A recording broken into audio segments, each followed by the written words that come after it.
Hi అండి. మనలో చాలామందికి మనం నచ్చం.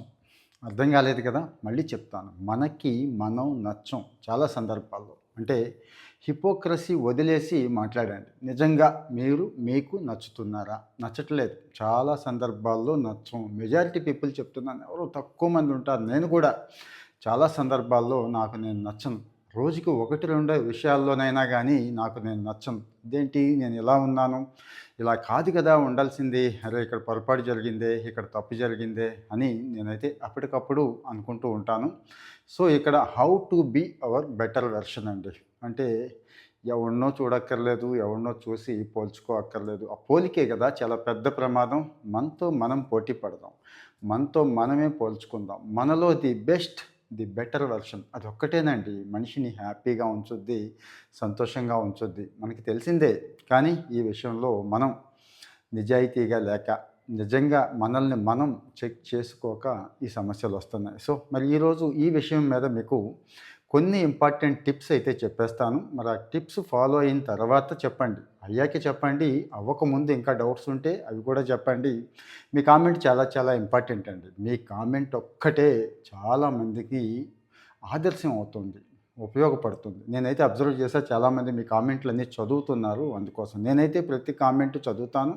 మీకు రిప్లై కూడా ఇస్తున్నాను. కనీసం లైక్ అయినా చేస్తున్నాను కదండీ! సో, ఇక్కడ వన్ బై వన్ వెళ్ళిపోదామండి. స్వీయ అవగాహన అంటాం. అంటే మన గురించి మనం తెలుసుకునే ప్రయత్నం చెయ్యం. ఇది వాస్తవం. స్వీయ అవగాహన అంటే మన లోపలికి మనం చూసుకోవాలి ఒకసారైనా గానీ. మన బలాలేంటి? మన బలహీనతలేంటి? మన బలం ఏంటి? కాన్స్టెంట్‌గా ఉండగలమా? కంటిన్యూస్‌గా ఒక పని ఏదైనా చేయగలమా? ఇవి మన బలాలు. మంచిగా, మర్యాదగా ఉంటున్నామా? మంచి ఫుడ్ తీసుకుంటున్నామా? బాడీకి తగిన పనిని అప్పచెప్తున్నామా? అంటే ఐ మీన్ వర్కౌట్ ఇలాంటివి. అలాగే మన బలహీనతలేంటి? చాలా ఉంటాయండి. కొన్ని బ్యాడ్ హ్యాబిట్స్ ఉంటాయి. వదలలేకపోతున్నామా? గబాలన ఆ మాట, ఈ మాట అనేస్తున్నామా? బద్ధకాన్ని వదిలించలేకపోతున్నామా? వాయిదా వేసే మనస్తత్వాన్ని వదలలేకపోతున్నామా? వీటిల్లో ఒక లిస్ట్ రాసుకోవాలండి. తప్పేమీ లేదు. ఎవరికి వాళ్ళే బయట వాళ్ళకి చెప్తే బాగోదు కాబట్టి వాళ్ళు ఏదో అనుకుంటారని మనమే అనేసుకుంటాం కాబట్టి మనం ఒక జాబితా రాసుకుంటే ఇవి నా బలాలు, ఇవి నా బలహీనతలు అని పెట్టుకోగలిగితే జెన్యూన్‌గా నేను మళ్ళీ చెప్తున్నాను ఎవ్వరికీ చూపించొద్దు. దయచేసి ఒకవేళ చూపించాలనుకుంటే మీ మీద కాస్తో కూస్తో ఎంపతి ఉన్న బెస్ట్ ఫ్రెండ్, లేకపోతే లైఫ్ పార్ట్నర్, లేకపోతే పేరెంట్స్ ఇంతవరకే ఉండాలండి. లేకపోతే రేపటి రోజు మళ్ళీ అది ఇబ్బంది అవుతుంది. వాళ్ళు మిమ్మల్ని దీనికి వాడేసుకుంటారండి తర్వాత. సరే ఇక్కడ బలాలున్నాయి. బలాలు పక్కన పెడదాం. బలహీనతలున్నాయి కదా! మరి వీటిని ఓవర్‌కమ్ చేయాలి. కొత్త విషయాలను కూడా తెచ్చుకోవాలి కదా జీవితంలోకి. అందుకోసమే అసలు నేను వీడియోలు చేస్తుంది కూడా లైఫ్ స్టైల్ అండి. లైఫ్ స్టైల్‌లో చిన్న చిన్న చేంజెస్ అద్భుతాలు చేస్తాయి అని నేను బలంగా నమ్ముతాను కాబట్టి అవే చెప్తున్నాను. సో, అందుకే ఈ బెటర్ వెర్షన్ గురించి చెప్తున్నాను. సో, చిన్న చిన్న లక్ష్యాలనేవి పెట్టుకోవాలండి. చిన్న లక్ష్యం ఏదైనా గానీ. పెద్దది పెట్టుకుంటాం. ఏ సంవత్సరం గూడా చేయలేం. మీరు అబ్జర్వ్ చేసుంటారు. ప్రతి సంవత్సరం డిసెంబర్ 31న చాలా అనుకుంటాం. మహా అయితే వారం లేకపోతే నెల, రెండో నెల. నిజం చెప్పండి. ఈరోజు జనవరి 31 వచ్చింది కదా! మీరు డిసెంబర్ 31 అనుకోని మొదలుపెట్టిన వాటిలో ఎన్నిటిని కంటిన్యూ చేస్తున్నారు? నిజమే చెప్పాలి. ఎందుకు చేయలేకపోయారంటే ఇదో కారణం. పెద్దది పెట్టుకుంటామండి. సో, వద్దు. ఫోన్ తగ్గించాలి అనుకున్నాం. చిన్న లక్ష్యం పెట్టుకోండి. ఈ గంట అసలు ఫోన్ పక్కన పెట్టేస్తే దాన్ని చూసే క్రమమే లేదు. లేదు డీఎన్‌డీలో పెట్టేద్దాం. లేకపోతే సైలెంట్‌లో పెట్టేద్దాం. ఇవే కదండీ! లేకపోతే సోషల్ మీడియా. లేకపోతే ఇగో ఈ యాప్ ఉన్నాయి కదండీ! ఈరోజు మన టైం ఏదైతే కిల్ చేసేస్తుందో, మన బుర్రను ఏదైతే పాడు చేసేస్తుందో దాన్ని పూర్తిగా డిలీట్ చేసేద్దాం.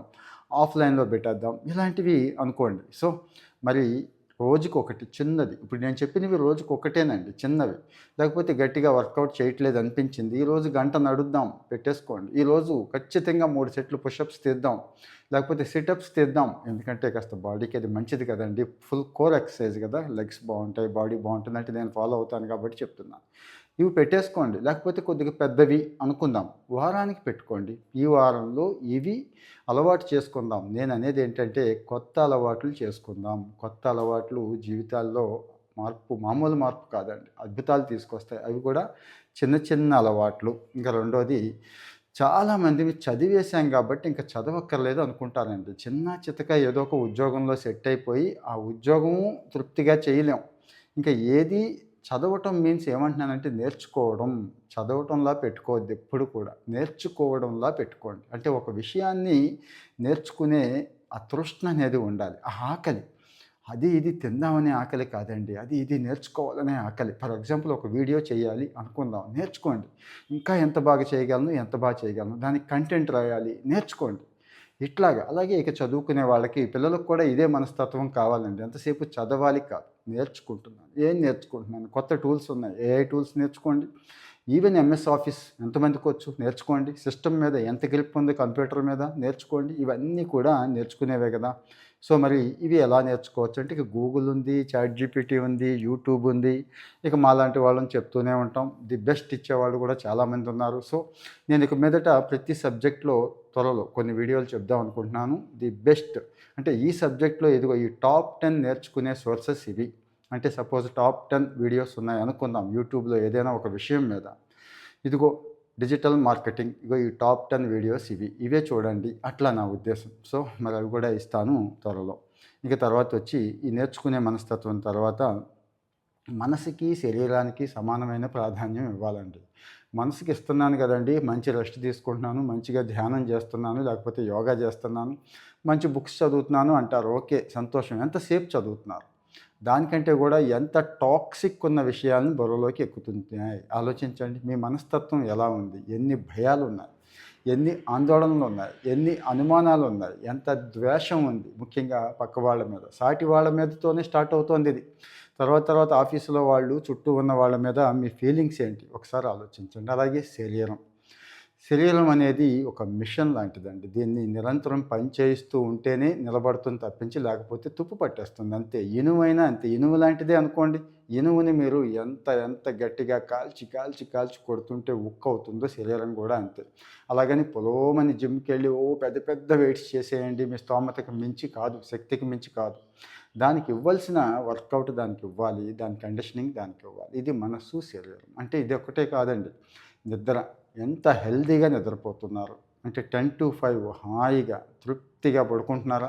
ఎప్పుడైనా ఒక గంట, 2 గంటలు మిస్ అయితే పగలు అది కవర్ చేస్తున్నారా? కానీ ఆ రోజు కవర్ చేయలేకపోయినా వారంలోనైనా గానీ, వీకెండ్స్‌లోనైనా గానీ కవర్ చేస్తున్నారా? ఇవి చూసుకోండి. ఇక ఫుడ్ గురించి అనేక వీడియోస్ చెప్పుకుంటున్నాం మనం. చాలా టిప్స్ చెప్పుకుంటున్నాం. అసలు ఫుడ్ అనేదే పరమ దరిద్రం అయిపోయిందండి. ఎందుకు ఈ మాట అంటున్నానంటే, తరతరాలుగా మనది కాని దాన్ని మన పూర్వీకులు పాపం తెలియక, అంటే మన అమ్మ నాన్నకి తెలియక వాళ్ళకు ముందు తరాలు తీసుకొచ్చేసినాయండి. For example sweets. అసలు అన్ని స్వీట్స్ ఎప్పుడూ లేవండి. ఏ పండగకో, పబ్బానికో తినేవాళ్ళం. ఇప్పుడు డైలీ స్వీట్స్.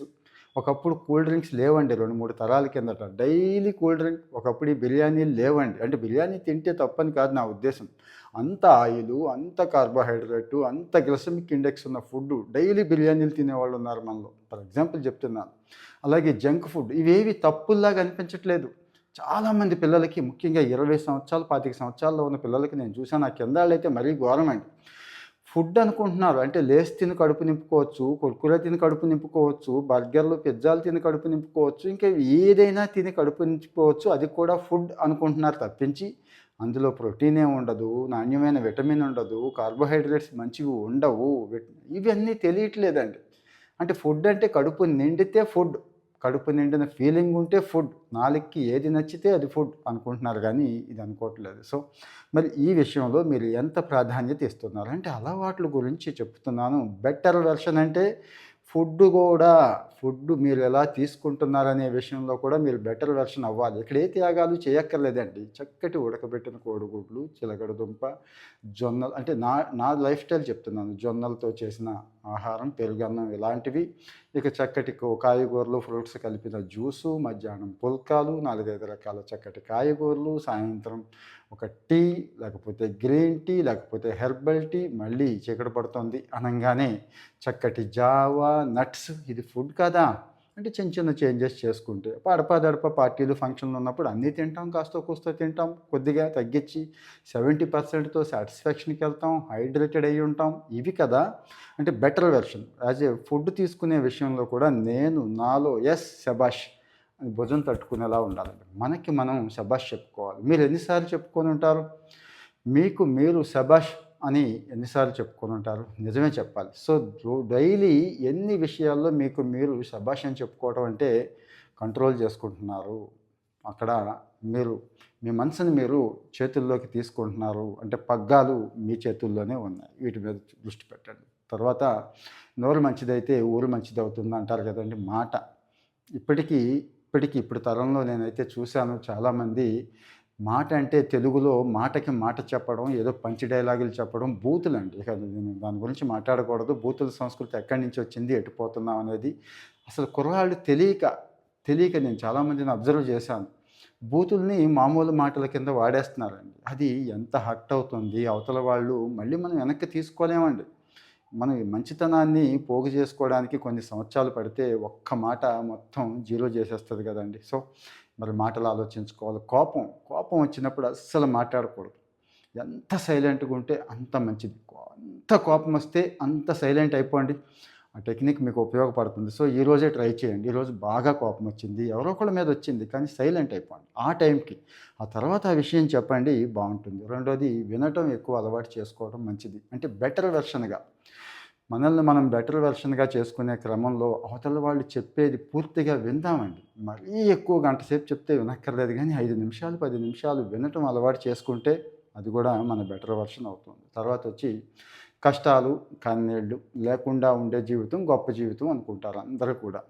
ఓ సుందర పిచాయి సత్యనారాయణ గురించి మనం మాట్లాడుకుంటాం గొప్పగా. మరి ఆళ్ళందరూ కష్టాలు, కన్నీళ్ళలోంచే వెళ్ళిన వాళ్ళు కాబట్టే అలా ఉన్నారు అంటే మళ్ళీ మన జీవితంలో కష్టాలు ఉండకూడదు. మన పిల్లలకి అసలు ఉండకూడదు. ఎంత వీలైతే అంత గారాబంగా చూడాలి. ఎంతంటే అంత ప్యాంపర్ చేయాలి. వాళ్ళకి అన్నీ సమకూర్చి పెట్టేయాలనుకుంటాం.